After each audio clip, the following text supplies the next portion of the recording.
सुन के कुछ रुचत नहीं खे रउआ हई सामने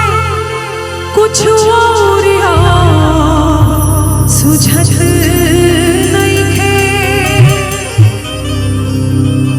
बेचैन बानी चना करार मत लूटी जवानी जिंदगी के जज्बात है बुझत नहीं खे जाए नौकरी पे भी ऐसे ना जाए से ना कहीं ये बलाम जी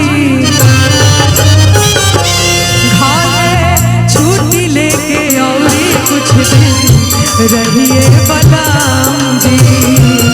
घरे छुट्टी लेके और कुछ दिन रहिए बलम जी जाए नौकरी पे भी ऐसे ना जाए नौकरी पे भी ऐसे ना कहीं बलम जी घरे छुट्टी लेके और कुछ दिन रहिए बलम जी घरे छुट्टी लेके और कुछ दिन रहिए बलम जी।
रहिए बलम जी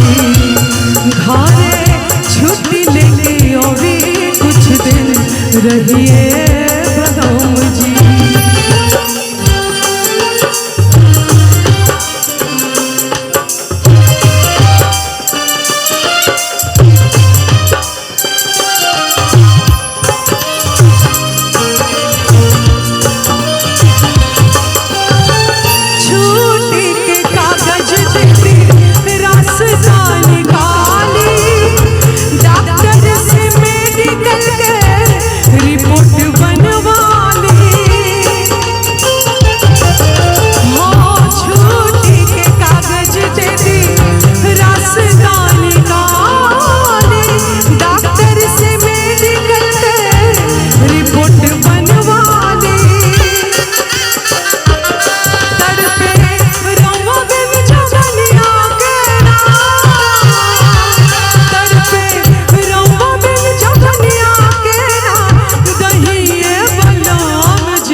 रहिए बलम जी